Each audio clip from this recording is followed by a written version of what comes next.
Hi guys, welcome to my channel. My name is Lilian Uja, and today I want us to talk about, the way forward. We already know what has happened.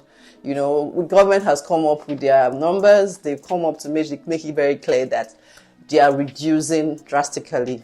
They are reducing the number of people that are going to be allowed into the country from 2025 up until 2027. And my goal today is to share with you ways you can navigate, in which you can still navigate your way, even with all of this news that has come up, things you should do, measures you can put in place, things you can start doing that can put you ahead and still get you into this country in 2025 or 2026 or 2027, even with all of this news. So you want to stay tuned to the very end. And if you know anyone who needs this video, who might be affected by the policy changes, or who is scared currently, let them have this video, let them watch this video. This can be of help to them.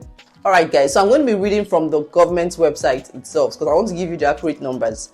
Like Justin Trudeau has come out and he has made clear the numbers. He has told us the numbers that we're going to be allowed going forward from 2025.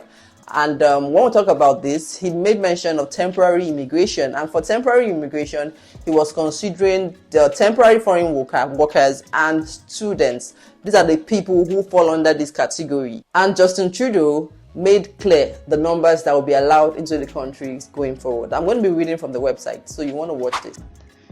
Alright guys, so let's look at the immigration plans. So it says 2025 to 2027 immigration levels plan. And this is for temporary residents, like I explained. And for temporary residents, when we're talking about temporary residents, we're talking about foreign workers and we're talking about students. So it says the overall arrivals for 2025 will be 673,650. That's 673,650. That's overall arrivals. And these overall arrivals includes the total number of people that will be coming in as, workers and students. All right. So he also talked about permanent residents, and now by permanent residents, he's talking about people who will be coming through the PNP routes, that's the PNP provincial nomination route, or coming through the express entry route, or coming through the federal skilled worker route, or coming through the Canadian experience class. All of these categories, or all of these groups of people fall under the permanent resident route. And going forward, he's saying that more consideration will be given to people who are already in Canada as students, who want to transition to become permanent residents. So they'll be giving them more consideration. But I'm going to be reading from the website so you can see the clear numbers so I don't get it mixed up, okay? So let's watch this. Looking at the permanent residents, right? Now, for the permanent residents, we are looking at the overall planned permanent resident admission. Now, permanent residents are the people who finally get the permanent resident, not the people who applied or the people that were invited, but the people who end up getting the PR after application. So for each year, he gave a breakdown, okay, of the numbers. Now, he gave a target, he gave a low range, and he gave a high range. So I'm going to come down, so I don't want to bore you. Let's come to the economic. Now, when they talk about economic, we're talking about programs that fit, the priorities of Canada, the economic priorities of Canada, what Canada wants that will benefit them, their economy. Do you understand? So these programs are under we're talking about federal economic priorities, in Canada focus. We're looking at agriculture. These are places, or these are, areas where they need demand. So these are the numbers. You want to go through this. I'm going to leave the link of this website in my description box so that you can go through it and read through it and understand clearly and see the numbers by yourself. So now that you have seen the numbers and you understand that these people are really serious about cutting down immigration, there is still hope for you. There is hope for you, and the truth is that I'm here to bring you that hope that you want. Now, the first thing I would advise anyone that is still looking to come into Canada, even with these changes, is that you want to go and learn French as a second language. If you are not a French speaking person, you want to go learn French as a second language, and you want to take the French test, okay? Now, having French as a second language can give you additional score that can boost your score in the permanent residence, in the express entry pool. If you're in the pool, there is a portion, there's a part of the question that asks if you have French as a second language. And if you have that and you can show proof that you know French as a second language, then that gives you additional points that can add to your score and increase your score in the pool. We know that right now, especially for the CEC class, which is the Canadian Experience class, those who have stayed in Canada, who have schooled in Canada and probably on work permits, on postgraduate work permits, and are applying to become permanent residents under the Canadian Experience class, they need at least 500 and above. Most times it's about 510, 515, 520. We've seen the scores go up for some time now. So what can give you an edge is if you have French as a second language, then you can add that score. With that score, you can have, more points in the pool, and that can also help you be picked or selected in the pool. Another thing that can help you is if you go to a province, okay, that that has some provinces, they give scores to people if you have a relation in that province.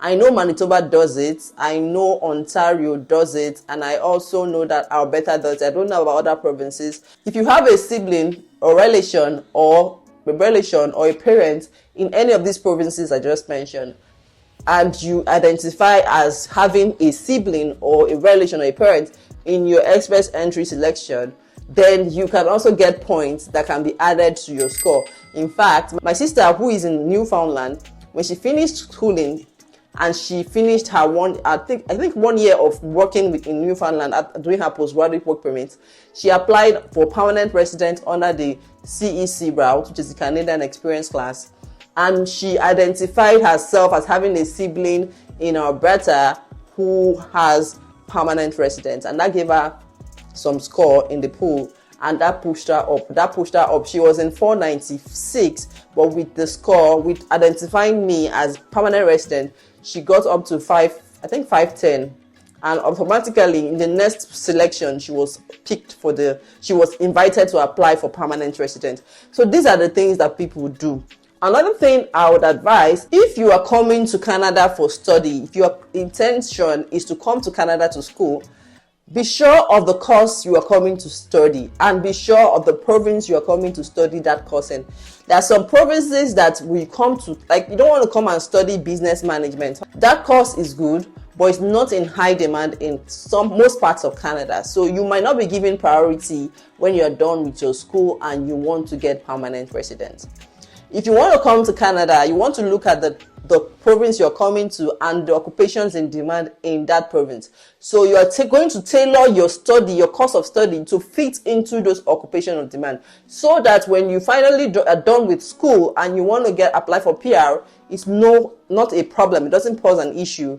You're able to get your PR because you are considered priority. The third thing I want you to consider, the third thing I want you to understand or take into consideration is consider the industry of your study. Like if you are in the tech world, or your course of study is in the tech, or maybe your field of work experiences you gathered over the years are in tech, that's a good one because the tech industry here is doing well.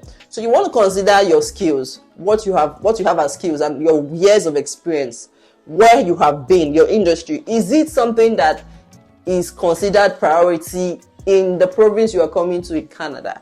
You want to check that as well. The third thing I want you to put into consideration is the province you are coming to.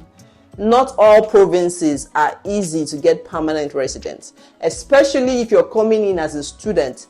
If you're coming in as a student, you don't want to go to competitive provinces like Ontario. Guys, please. You don't want to go to those kind of provinces because there are a lot of competition. A lot of people are there, especially if you are not going for a course that is in demand.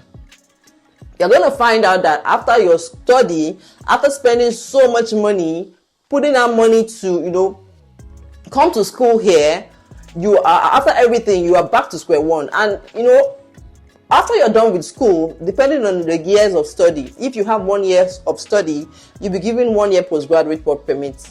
And if you have 2 years or 3 years, 2 years of study, you'll be given 2 to 3 years, between 2 or 3 years work and postgraduate work permit. Now, if you have 1 year postgraduate work permit, it might be difficult for you within that 1 year to be able to get PR. Now, depending on the province, like I said. Some provinces are easier to get PR, permanent residence, than some other provinces. Consider provinces like New Brunswick, okay, Nova Scotia, Manitoba.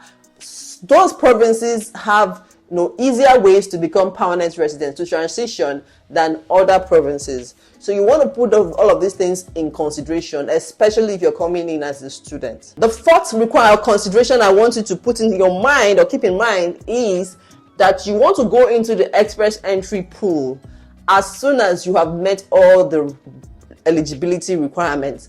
Once you have seen that you have met all your work experience, you have them, the number of years of experience you should have, you have done your IELTS, you have everything, please go straight into the pool, because the longer you are in the pool, the better your chances.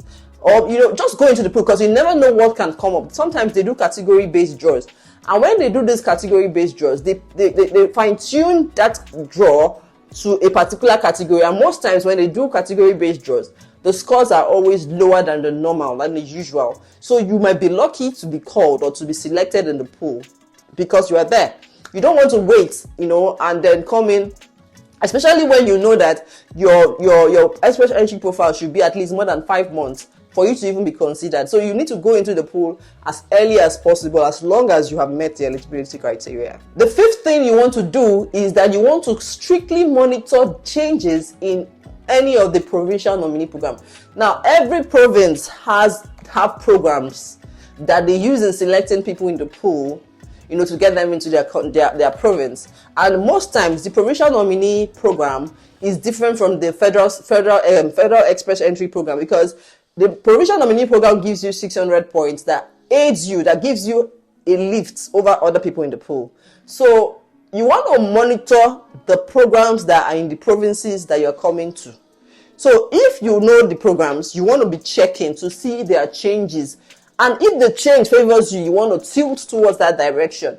And if you're already in that direction and the change does not favor you, you want to tilt to the next direction. So you want to be sure that you have this information at the tip of your fingers, because that immigration changes every day. So once you are able to monitor these things, you are not taken unawares when it's time for you to transition to a permanent resident. The sixth consideration for you today will be: do not follow the crowd. Yes, everybody is doing this, let me do it. Everyone is doing it this way, let me do it. Everyone says this is it, let me do it. Do not follow the crowd. Make sure that you are getting your information from the source. Now, like what I just did now, I read from the Canadian website itself. I did not read from anybody's website. I read from Canadian website itself. So you want to know these things read from the Canadian website. Even when you watch my videos, you want to go and check these things I'm saying. You want to go and confirm them. Do not say somebody told me this is what is happening now, I want to do what they are doing. This is where people are doing, I want to go where people are going.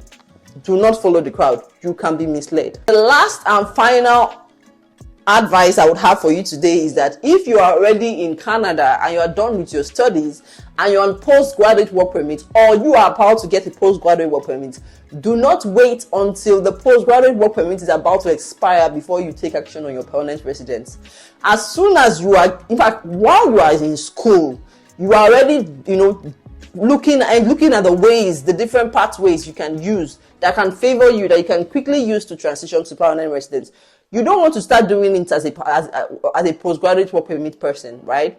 You want to start taking action or looking for these pathways while you are a student, so that once you have your postgraduate work permit, you are, you're on course. You are not, you're not thrown aback. Because if you have 1 year to get a PR as, after school, and you're not able to do it within that time, because PR takes a lot of time. Let me give you an example of what I'm saying. When we applied for our PR, myself and my family, my husband applied. He applied in April. Guess what? They did not get back to us in May, June, July. In August, they got back to us, and guess what? They cancelled our application. Why did they cancel our application? There was a document they said we sent, but we're not supposed to send it while I was still in Nigeria. I was supposed to have gotten here, then send it. That was why they cancelled it. Now, what they could have done was to send us, a message, an email, asking us to redo and send that document.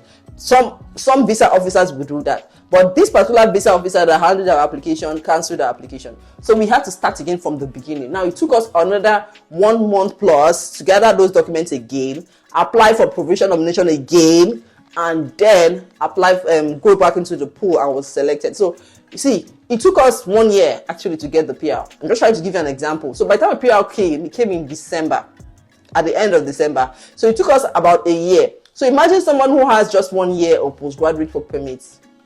We just never know what can happen, and sometimes there can be long delays, there can be lengthy delays. So your mind will not be at rest, because after 1 year you don't get PR, you're supposed to leave the country. You're supposed to exit the country, right? So because you'll be out of status and all of that. So you don't want that kind of thing to happen to you. You don't want that kind of thing to happen to you. You want to be sure that you have everything on track, okay? So guys, this is all I bring to you today. I'll keep bringing you the news as they unfold. I'll keep bringing you tips, strategies that you can use to still come to Canada, because it's still workable. People are still coming to Canada. I trust God to make a way for you guys. Be good. Bye guys.